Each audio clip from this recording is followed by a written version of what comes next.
Hi, everyone. Thanks for joining this webinar hosted by Perch. So we've got Nathan Spencer here, who's doing the presentation for us today. So Nathan's the head strength and power coach at St. George Illawarra Dragons in the NRL, and is also an ASCA Elite Level 3 coach in Australia too. So today Nathan's going to outline his approaches using Perch with St. George, looking at his data-driven approaches, using the system, and then the decision-making that he utilizes the data for and lines up his prescriptions with from there. So, Nate, thanks very much for your time, and we're really looking forward to the presentation. So I'll hand it over to you, and yeah, thanks very much. Thanks, mate. Yeah, good. Hopefully everyone gets a little bit out of this. Yeah, so obviously, yeah, good to present. And I like doing these things because whenever you get an opportunity to get up in front of your peers, whether it's face to face or even virtually like this, chance to present what you do and be challenged and either look for ways to improve or to also solidify what you do in a lot of ways as well. So yeah, I'm the head of strength and power at the St. George Illawarra Dragons in the NRL, which is the rugby league for those who might not be familiar with. The league, it's physical, sort of, I guess, similar in some ways to NFL, but continuous for 6 plays, very collision based, very impact, very very quick. So we'll get to a little bit of that sort of stuff, but we'll dive into this. So the takeaways for tonight or this morning for, I guess, wherever you are, if I'm sitting in your position and looking at what I want to get out of this, it's an insight as to how you use the data captured from any bit of tech, really, but in this instance, obviously VBT, to drive your prescriptions and to help you make good decisions. And obviously, most of us are working in fast-paced environments, and with athletes nowadays, they want quick information delivered almost within a swipe. They're always on their phones and what have you, and they want the right information at the right point in time, and they want to know how it's going to help them in the moment, but also long term as well. So we'll touch on some of that stuff, and then in the back of house stuff, how you can use some of the information for some strategic planning and athlete development, and even to a certain extent, recruitment and retention. So a little bit on that as well. So I think, I don't know if anyone's read that book, Thinking Fast, Thinking Slow. Hopefully there's a little bit of the fast and slow processes that you can take out of this back into your environments, especially in team sports. And I'll allude to a little bit of it, not in too much detail, but how some of this stuff supports our game model, which is a part of your philosophy and whatever as well. So I don't want to touch too much on a philosophy, but it's something that I feel is important, especially when we're talking about this. And for me, if you walk into any gym or any session that I coach, I don't care sort of what the methodology is, as long as there's a justification for using it. I think now, as you spend a few years in the game and you have a clear understanding of what you do and why you do it, I relate my philosophy back to learning how to write a narrative in the second grade, and your introduction's got to have a who, what, when, where, why, and how, and then your body of work obviously expands and tells a story. And for me, your sessions or your content or your annual plan and your actual training is your body, but your who, what, when, where, why, and how, and the context that you're in actually forms a part of your philosophy. So whenever I get asked the question, it's more about our identity, our training identity. You walk into into one of our gym sessions, and you want to I would love it if everyone saw, that we train with intent and purpose. We have a mantra that we train the right way, we play the right way. We want to train to compete and to win. We obviously want that to transfer to the field, or court or pool, whatever your environment you're working in, and ultimately want to impact on the skills. And a deeper level than that. It's like, how do I want my sessions to look, but how do I want to coach, and what environment do I want to create, and how does that impact all these things to ultimately improve performance and impact winning. So the philosophy in itself is pretty simple. It's got to support the technical model as, you know, directed by the head coach, which he has a few key pillars that, again, I won't touch on in too much detail, but we support those. It's all about optimal physical prep, and ultimately, you know, your players are ready to go on the weekend or for their, you know, whatever it might be. My experience in the NBA is, you know, 4 games a week.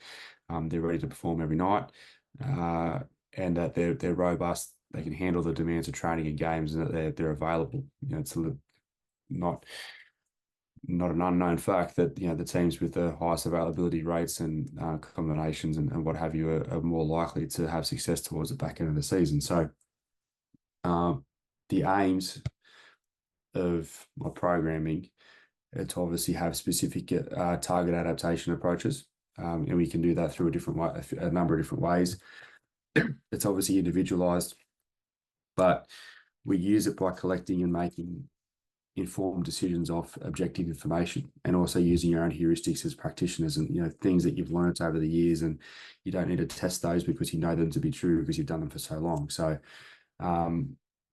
yeah, that's in a nutshell my elevator pitch of a who, what, when, where, why, and how, and my, you know, strength and power philosophy in any way. And that's, again, it doesn't pertain particularly to VBT. It could pertain to, you know, to any specific training methodology, but obviously in this instance, it's more alongside utilizing velocity-based training as a specific methodology.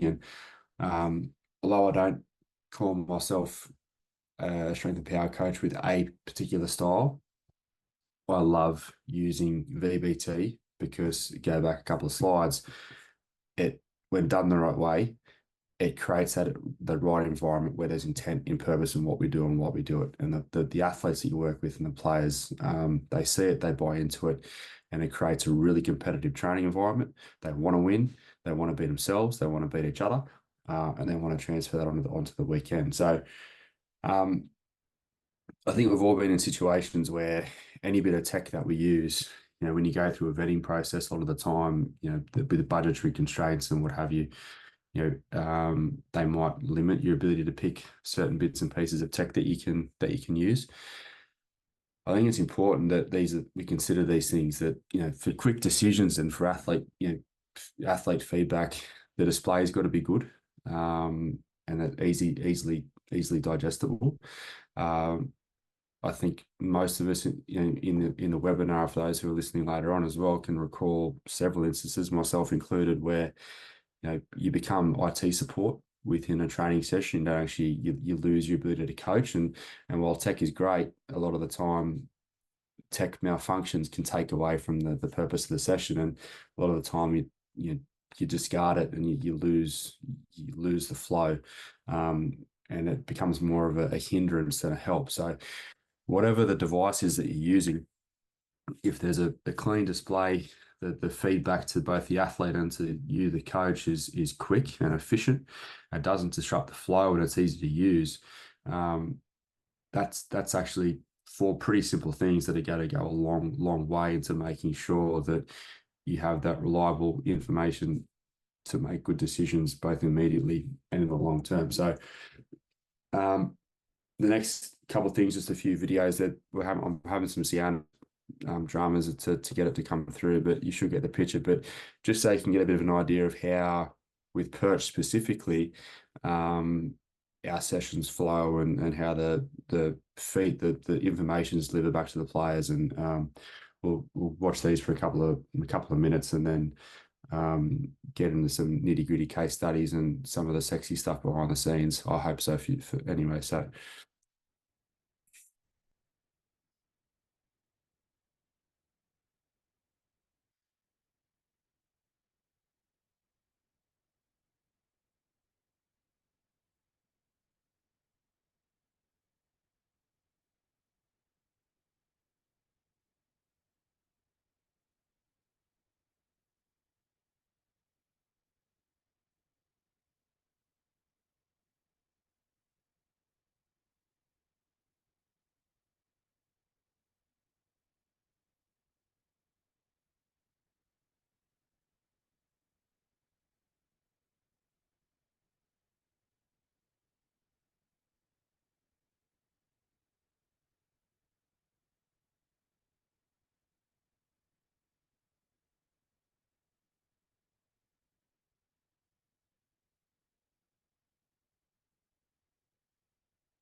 The last two here are just some screen grabs of me using it. So user friendly. This is actually one of the first times I've used Perch this year. I've been pretty fortunate enough to use Perch as my primary VBT device for about 5 years now, so pretty familiar with it. But it's pretty simple to use and set your own training goals if it's your first session. So set the session, set the goal, start to record. A little slow. Finally have a crack. I think I fail again, yeah, and then come good, I think, on the last one. So the final part here I've de-identified with the names, but the live leaderboard that we use is a pretty nice tool to drive that competitiveness and drive that intent. And we have a few key exercises that we use Perch with specifically on our main session, on our -3 session. So it's our main training session. We'll do a strength, a power dominant session prior to our field session, and we have a 50 kilo squat jump or a loaded squat jump, various weights, but everyone does a 50 kilo, which I'll touch on in a little bit. And that is one of our main sources to drive that competitiveness and get energy up, and the boys get around each other and backslap and yell and yahoo and carry on. And sometimes it can get a little out of control, but for the most part of it, they really embrace the competitiveness, and there's always a few at the top of the leaderboard that when ego gets the better of other guys, they try to knock each other off, and it's a good environment to be in. So getting more into some of the nitty-gritty of the numbers and actually, how do you use the data? So while this isn't from anything VBT related specifically, I think it's going to paint a picture of how we help make these decisions. So there's 4 athletes that I'll give examples of, 4 different positions. So athlete 1 is a front rower, so 106 kilos. Athlete 2 is one of our spine players, is a hooker. So the first athlete will play anywhere between 50 to 60 minutes of an 80-minute game. The second athlete plays in the middle, a lot of physicality, a little less running meters than some of the other guys, but a fraction smaller, but is required to play in a pretty tough position for a long period of time. Athlete 3 is again another one of those middles, or plays on an edge, so covers a bit of distance, slightly less heavy.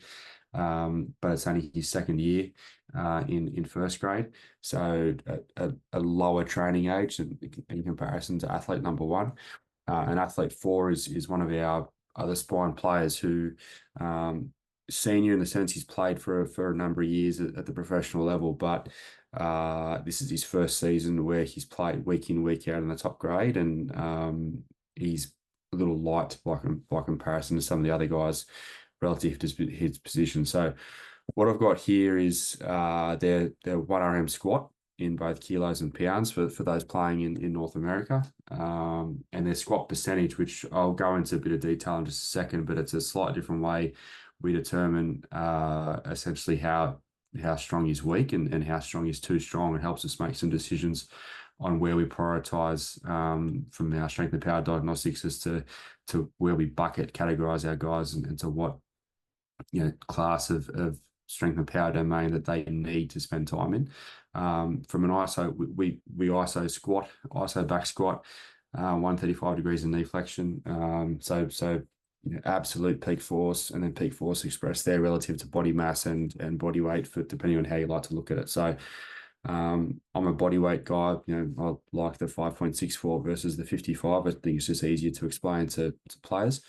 So with our squat, what you're seeing here is every one of our contracted players, pardon me, and their genuine 1RM or their estimated 1RM off a 2 or a 3. And then the following column is a percentage, which is expressed as a percentage relative to body weight and as a log function compared to elite powerlifters. So on the notion that it's easier to perhaps put on body mass than it is to actually gain strength, especially for some of our younger players. We want to consider all things equal, and if I'm a 70 kilo athlete, I should be able to squat 140. But if I'm a 100 kilo athlete, squatting 200 might be perhaps a little more challenging. So we try to consider all things equal in that regard. And this is some historical data that goes back sort of 22 years. The percentage then is a guide for us as to what we consider the minimum requirements to handle the demands of training and of the game. So we look at 85% of that relative to elite powerlifters. 80 to 95, is the minimum. 90 to 95 is what we consider advanced. 95 to 100 is what we consider an elite level. Then above 100 is essentially saying that you're in the bonus. You actually probably don't need to be any stronger than that. And if there's other things that we need to fill the bucket up with in regards to physical properties and more so sort of body composition and those types of things, then we know that we can perhaps sacrifice strength and maintain it. If they drop a kilo or 2 or 3 or 5 of their absolute 1RM for a squat, but body comp changes and they're moving better and they can move laterally and play the game the way the coach wants them to play to support that game model, then that's what we'll do. Interesting how this looks. So athlete 1 is that senior player, a lot of first grade experience. He's at 101%, so he's bang on where we need him to be. Athlete 2 is that again, senior player, plays in the middle of the field, but at 84, so he doesn't quite possess what we believe to be the physical demands from a squat perspective. But if you go back to his isometric squat, his relative is actually quite high, and for this athlete in particular, squatting is a skill. He's got some restrictions and injury history that prohibit him from squatting to range and those types of things. So we take that with a grain of salt. Athlete 3 down the bottom, the younger one, is at 89, so he's sort of where we want him to be relative to some senior players. And athlete 4 is again at 86, so he's sort of at that threshold.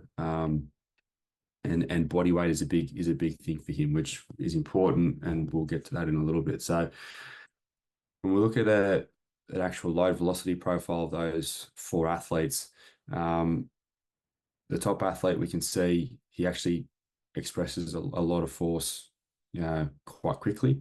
We don't need him to lift slow and grindy because he's over that 100 or over that 95% as well. The rest of them have still got a ways to go as we're in respect to where we want them to be. So the 4th athlete, younger, he likes to lift quick. He needs to learn how to lift slow and grindy. The others are a bit more comfortable with doing that. And athlete 3 is in that bucket as well. Sorry, where training age is lower. He likes to spend time lifting quicker. Not comfortable getting out of a hole, and he likes to revert to box squatting as opposed to squatting. So this is automated. It's very quick on the back end, and it helps us have conversations with the players to say that we need you to be here to handle the demands of training, to handle the demands of the game. And this is what we know to be true with all of our historical data compared to the players that have come through the club and other clubs that we've managed to get access to from staff working within the same system.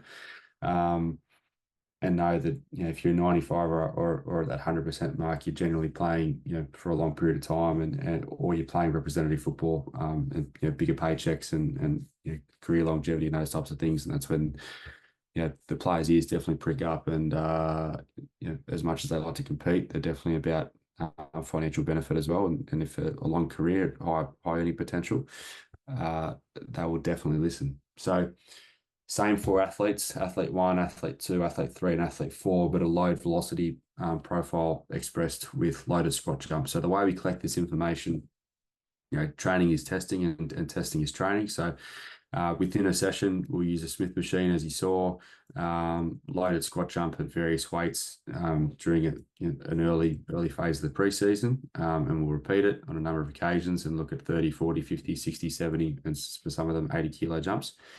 And we'll see that relationship there between load and power with watts and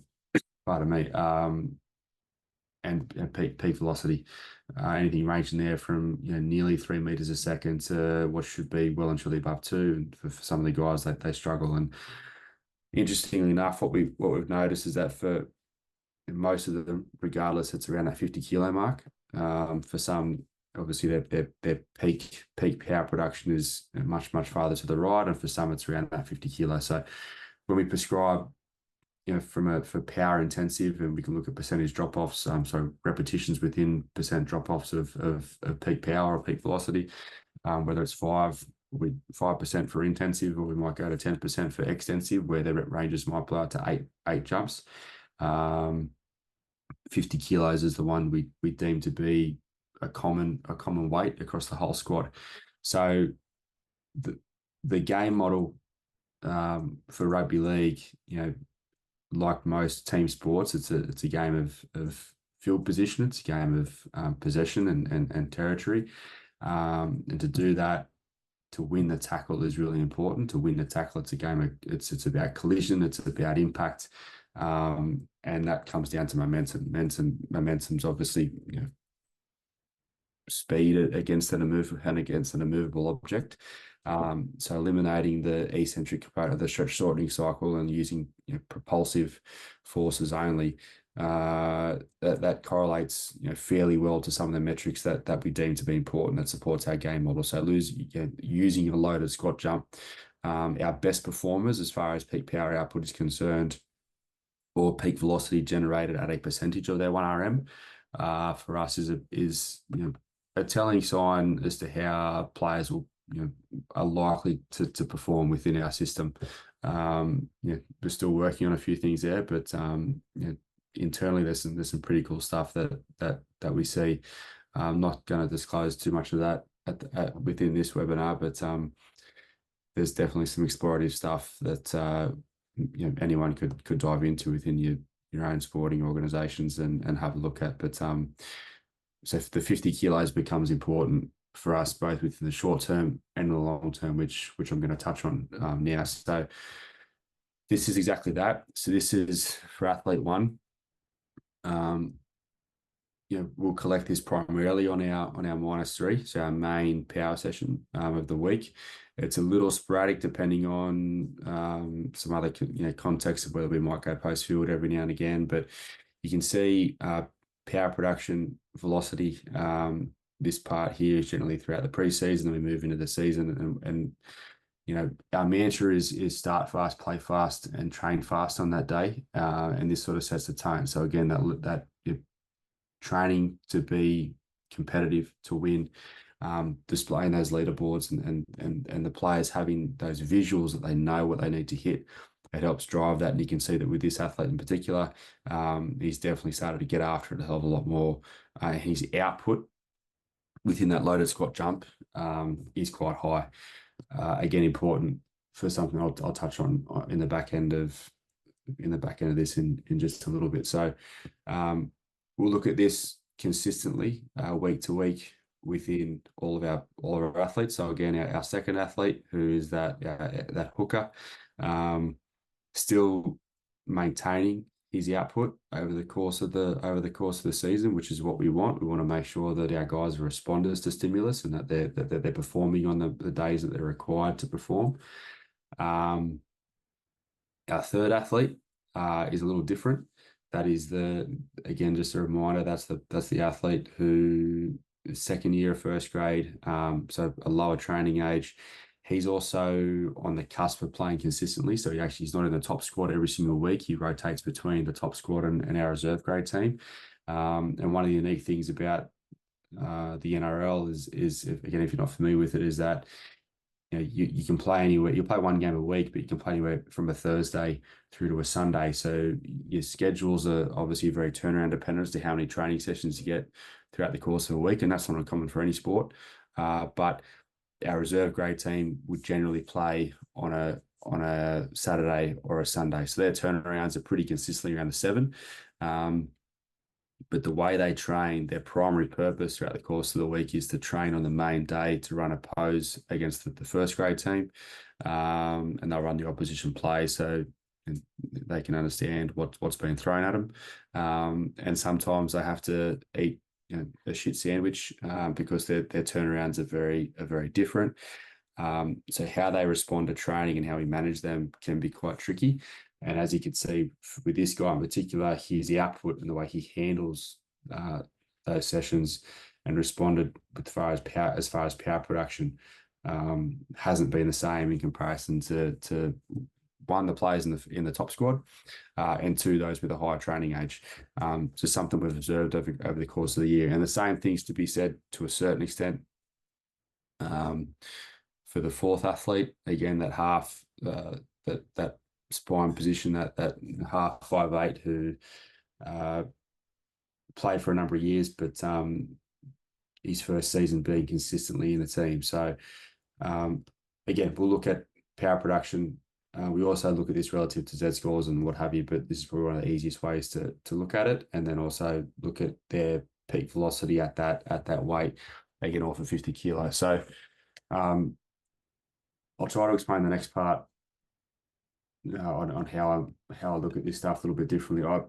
I like to make decisions and understand where the data comes from, but I like to look at a snapshot and then dive deeper if I need to. So on the notion that we have an output, sorry, being power or being peak velocity from a loaded jump as an output measure, neuromuscular output measure. We also then look at, from a CMJ, eccentric duration as a fatigue measure from a neuromuscular fatigue measure. So when we compare output versus strategy, and we'll also check strategy against your traditional jump strategy variables being eccentric peak velocity and counter movement depth of a CMJ to make sure those are normalized before we look at any change in eccentric duration. But when we do that, we can see where the athlete lies within a week within these four quadrants. So quadrant 1 is higher than normal power output with a faster contraction time. Pardon me. Quadrant 2 is a faster contraction time with worse power output, worse standardized power output. Again, these are all represented as Z scores with test, retest, reliability done all throughout the preseason. The third quadrant is higher than normal output, but your strategy has changed. And quadrant 4 is essentially you're in a neuromuscular hole where your output and your strategy are both worse off. So perhaps a little bit of an easier way to see it. So if you're green, you're good.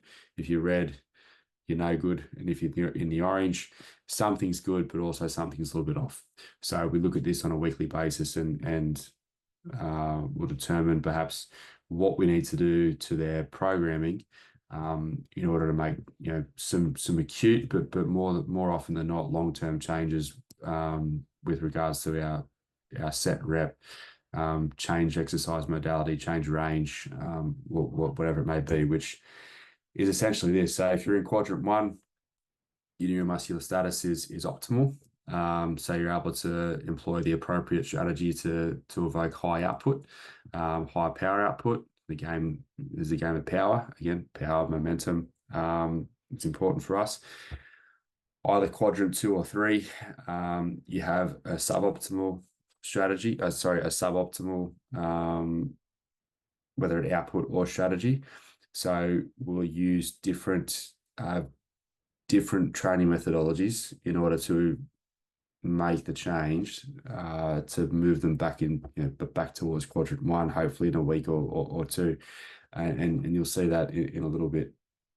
And obviously quadrant 4 is that you're depressed and you're neuromuscularly depressed and neuromuscularly fatigued, and you can't employ the right strategies to produce the forces that are deemed to be normal for you against the load. So we'll do that with essential deload, 70% 1RM, cluster sets, rep schemes if we need to, isometrics, changing speed again, which is where your VBT systems come in place, because we can very, very quickly change the velocity band that we want those athletes to work in, and do that in the back end or do that live within session if we need to. And obviously low volume, low impulse is pretty self-explanatory with how we would do that as well. So I hope everyone's keeping up with that there at the minute, but becomes a pretty important tool for me to determine where an athlete may sit at any one given point in time within those quadrants. And then we'll also display that longitudinally, which is what part of me you're seeing here. So athlete one, this is CMJ and loaded squat jump. So again, the senior player with a great training age, a back squat score of 101%, a isometric squat score of 5.64 times body weight. You know, he has the neuromuscular properties to perform week in, week out, and recovers really, really well as well. So couple of weeks in the season, he's dipped again output, but neuromuscular fatigue. It took him a while. This also coincided with some groin and hip issues, and then back up and then back down. Again, just with other peripheral changes with injuries to tissue, and then back up to where we want him to be. It's probably one of our best cases. Second athlete, again, the senior athlete, who his back squat score was 84%. But again, a skill, squatting is a skill, not great, but isometrically and max force production is really quite good, which is where we need him to be. So I would suggest that he has the neuromuscular properties to handle the demands of the game.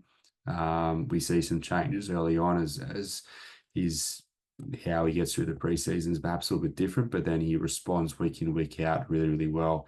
And our standard prescription scheme works for him. And we don't have to make too many changes to him, which is nice. And we can see that when we do, he responds in a way that we want him to, which is quite nice. It means that the system that we have and that he operates within works.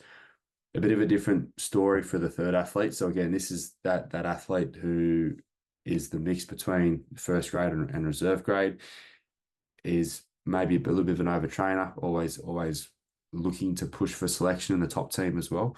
So preseason handles it really, really well. But as the training schedule is perhaps suboptimal, you know, we can see that he tries really, really hard, and his outputs are he still performs on the sessions.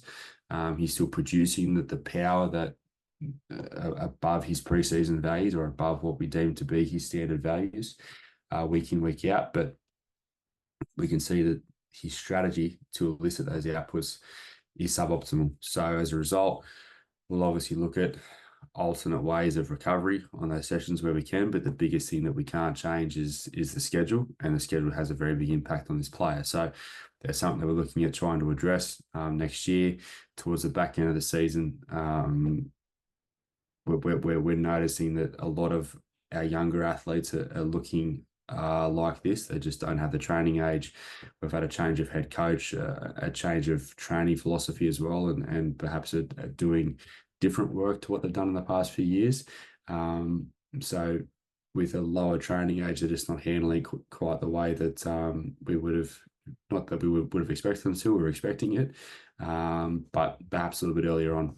And the same to be said then for that fourth athlete. A very, very big training load. The biggest thing for him, he's on as a back squat score of 86%, and his isometric scores are low. Issues maintaining body weight, and needs time under tension in order to do so. So in a game where he'll get spotted up and has athletes with an extra 30, 40 kilos running at him at speed, and is required to make 50 plus tackles every week. Body weight is the biggest thing for him to maintain. So although it suggests that he's neuromuscularly fatigued, he performs week in, week out on the games as he's required to. And having this data longitudinally, it's allowing us to sit back and then look at how we make changes in his preseason for next year to get him more into that optimal state early on. The biggest contribution there is more than likely increasing his body mass, but making sure that when he does that, he's actually got the ability to express it and to express it the right way. So using the information readily on and longitudinally. And now that we've collected this stuff for nearly a season, we've got 5 hopefully more games to go. We can look back at the course of the season, look at how everyone's responded, and look at expectations for next year and where we might see some guys. So how it all looks in the short term or on the day, for me, athletes they don't like making decisions. They're not stupid, but well, rugby league players perhaps are a different breed. Definitely different to basketball that I work with, but the less you have to talk and the easier it is for them to make the right decision, the easier job it is when you're coaching on the floor. So this is plastered in our gym everywhere. I'm visual. A lot of people are visual learners. So if the exercise that is displayed, and we use Team Builder for our prescription methods, and to prescribe and record our loads, but how the session is displayed, you'll see in a second, is a little different. So if it's red, it's slow and heavy. If it's green, if it's light and fast. If it's shade in the middle, it's dependent on accelerative strength or strength speed or speed strength, and the boys know that. And if it's yellow or blue, it's more injury resilience, tissue capacity type of work that we need to make sure that our tissues are able to handle the demands again of training of the game. So the litmus test for me with this was when one of our players who struggles, not I wouldn't say illiterate, but he struggles with language. He struggles to communicate. When he explained this to a senior player and said it's pretty simple. When you see it, if it's red, you got to move the thing slow. It's going to be really heavy. If it's green, it's all power, baby. That was in pre-season. For me, it meant that again the system had sunk in and it made sense to him. If it made sense to him, then I knew it would make sense to the other 40 or so guys that we had. So when you walk into the gym, something like this would be displayed on our screens. This is a pre-season session of a lower body session early in the week to complement what we do on field with our speed. And so you can see as the groupings will go from left to right, where left is essentially young and weak, and those guys who are below 85% of a lot of their key lifts and don't have a great training age. The further we go to the right is perhaps a bit older, and if you hit some of those benchmarks, and now looking at power expression RFD, where we'll consider how they perform within a CMJ or a squat jump or a drop jump, and then our ISO guys are looking. This session is not a great example, but it's more or less those who are looking to blunt some of the peripheral stimulus. And we might mix this up with a Metcon type of session at the same time, because they're traditionally our super responders and they're incredibly strong and powerful. And they respond in a way where they put on lean muscle quite quickly. And may actually be a touch heavy. So we're happy to actually blunt some of those peripheral responses and keep them on the lighter side. So I'll go through more of an isometric style session. Just going back to this and I'll show 2 different athletes in this scenario. Top athlete here is perhaps one of our best or better squatters, a 1RM at 233 kilos at 105%. So he's over the required, definitely over the required 188, but well and truly over the benchmark for his body weight of 221 kegs. He's 28 years of age. I actually had this athlete when he was in the under 20s program 10 years ago. So he has been around for quite a while. And he's comfortable lifting a certain way, which we'll see in a second. This athlete, he's 18. He squats 205. He's already at 88% of an NRL level. If we equate that to some of our academy players, he's well and truly over. What we see again with their load velocity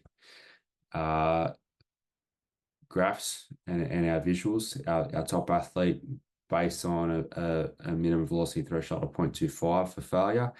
That first athlete who squats 233, it's estimated that his genuine 1RM is about 245, pretty close. Now, he's comfortable squatting slow and heavy. He's comfortable getting out of the hole. He knows how to move slow, how to move grindy, how to spend time under a bar, time under tension. Relates to the strength gain. We know this. It's exercise science. It's S&C 101. Our younger athlete, on the other hand, we can see that his estimated is 253. I don't think he'll get anywhere near that at the moment, but he'll definitely move the needle probably to 240, 245 within the next 12 months. But we can see he spends a lot of time moving quick. He doesn't like to move slow. He's also 6'6". So it's an education piece for him that, for career longevity, he needs to start to train slow. So we'll adjust his velocity bands on the appropriate sessions to lift beneath 0.5. The other thing, when we go back to strategic planning, long-term athlete development and recruitment and retention, is when I get asked questions from our head of football, our general manager, or our recruitment staff on who's performing. It's easy to go back and look at some of this information and say, well, I expect this athlete in particular to be well and truly surpassed what we'd expect for a player of his position and also for his weight. Physically, he should be able to handle the game. If he has the skills, then we want to try and sign him and sign him on a long-term deal. And it helps have those better conversations and more informed conversations with those bigger powers to be within your organizations to say whether or not you think an athlete will be able to handle what's required. And for all of us here, we've probably got that coach intuition, but when players and clubs are signing these guys on big money, and quite often early on in their career, to have some level of objectivity to support it is always nice. So to sort of bring it all back together, for me, it all comes back down to this again. Regardless what tech you use, it needs to support what you want your sessions to look like. And for me, it's training the right way, training with intent, training with purpose, training to be competitive and to win, obviously to transfer and to support your game model and impact skill. Data collection and utilization needs to support your second grade narrative. It needs to support your who, what, when, where, why, and how. And if you do that, you're answering the right questions, and then your sessions, your plans, your training will obviously write itself. So that sort of wraps up the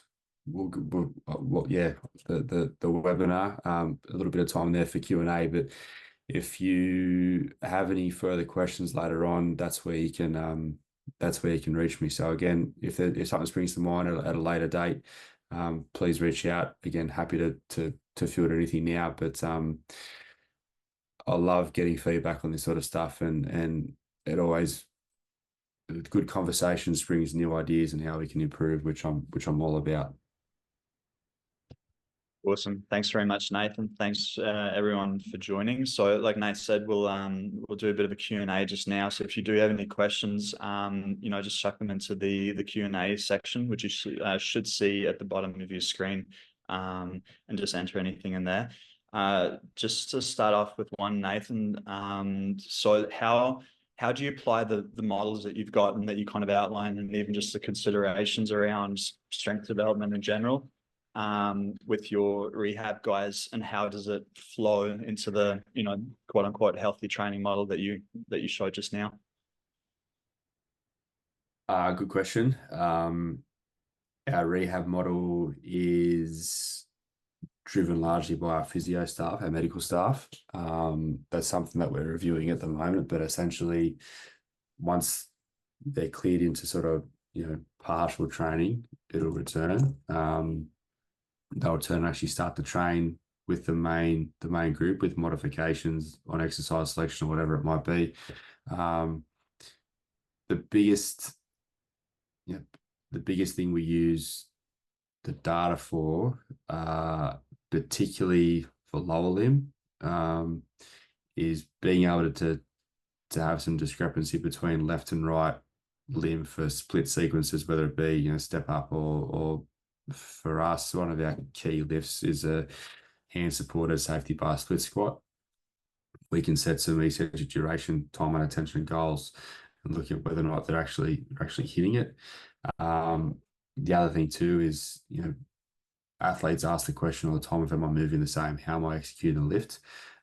Being able to go back through and perform a back squat and change a display from velocity through to displacement and look at whether they're consistently hitting 52, 53 centimeters, gives them targets, and you also gives them confidence in that early phases of rehab that they're returning back to normal training as well. So we can use it live, but we can also,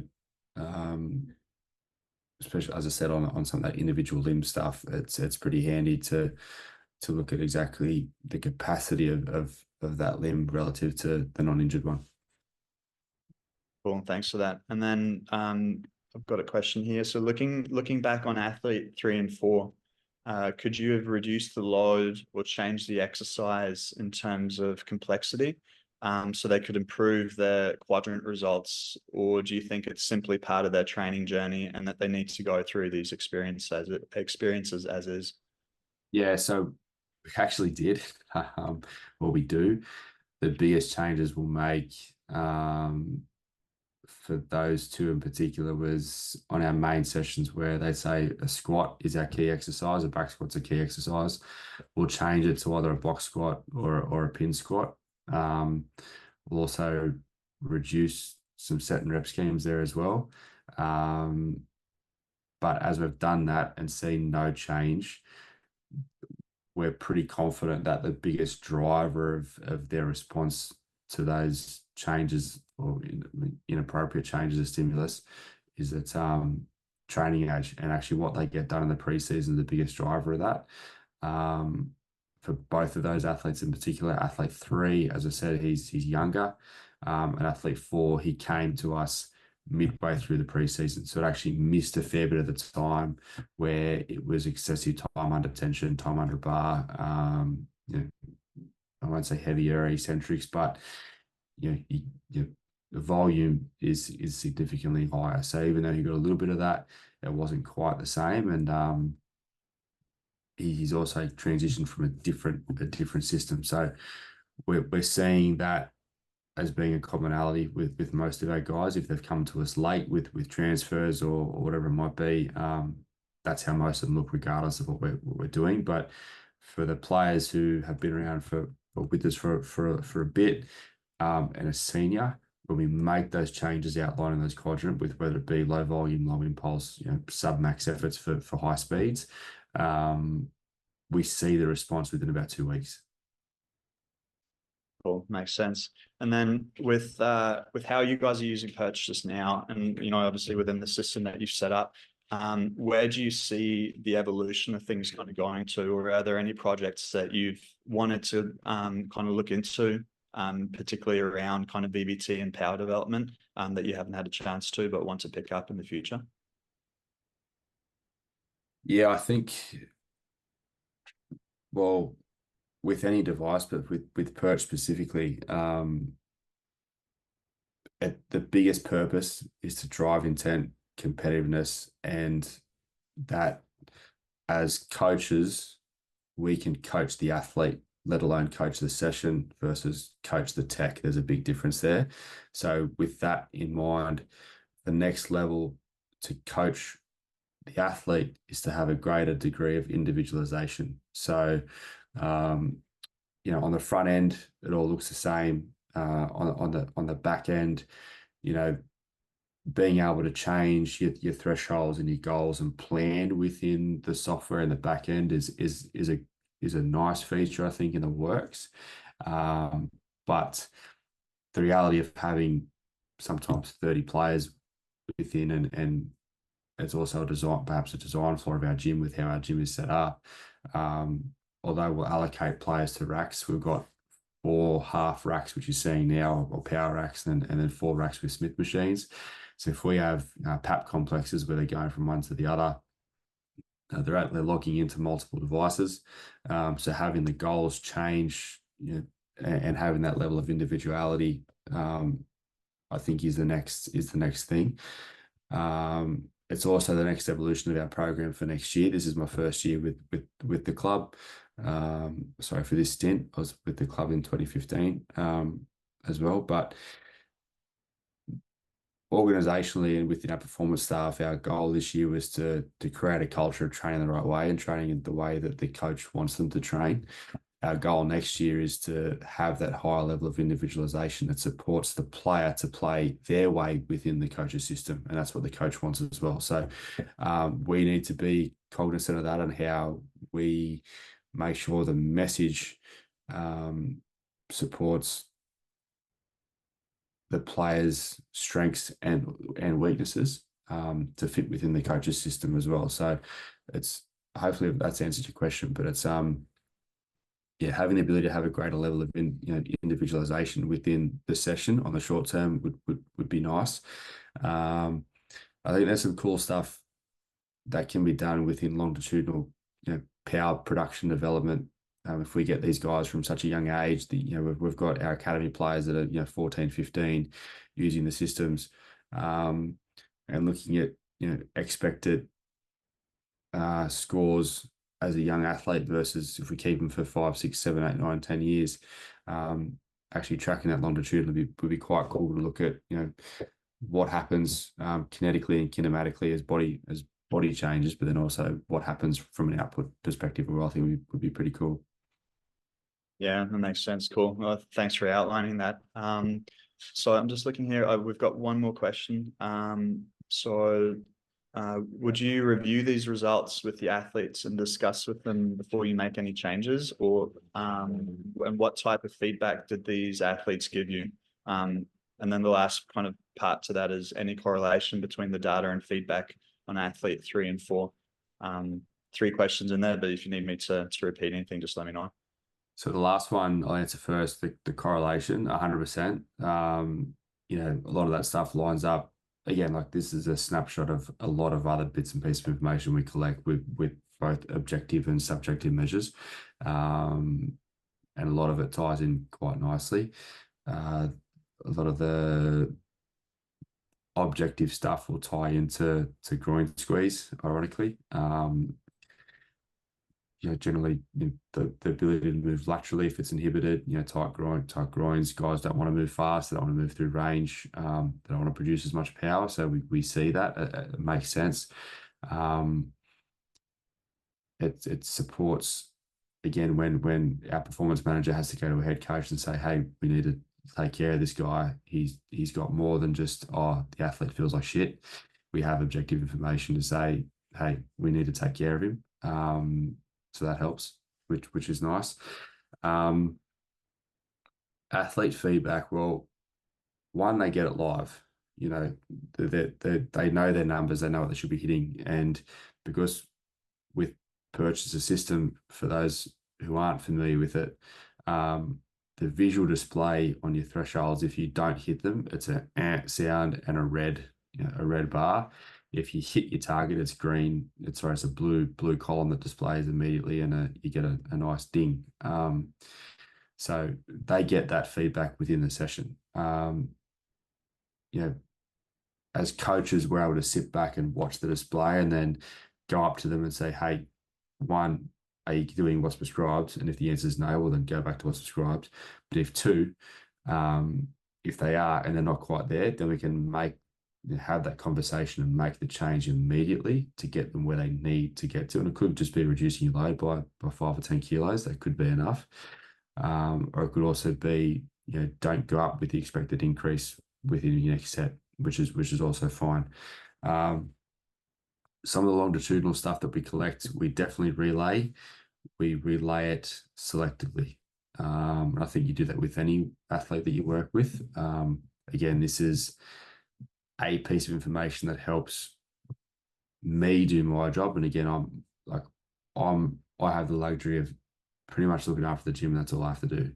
So while I have an on-field role as well within training,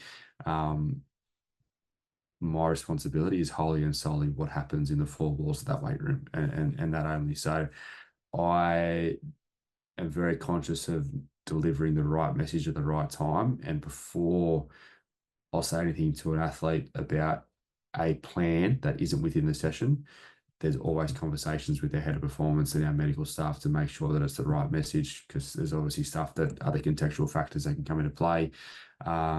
Even coach selection and those types of things that the performance manager knows that maybe we don't know at the time. So I don't want to be giving information that's going to set the athlete up for failure. So once we've done those checks, definitely we'll bring them in and say, hey, you're performing this way, positively or negatively. How do we continue to support you and make sure that you're doing what you need to do, and ultimately playing the best 80 minutes of footy that you can every week. Cool. No, that's great. That makes a lot of sense. So it looks like we're out of questions. So again, I just wanted to say thanks to everyone for signing up and for registering. We are going to be sending out a recording of the webinar to email. Probably have that by tomorrow. And of course, just want to say thanks to Nate for his time and the awesome presentation and the insights that you gave, mate. So that's really insightful. And yeah, I'm sure a lot of people are going to get a lot of value out of it. So I appreciate it. Thank you. Anytime. Cool. No worries. If you are interested to learn more about Perch, our website's www.perch.fit. And like I said, we'll be following up with the recording. And yeah, hope to see you for the next webinar. So thanks everyone.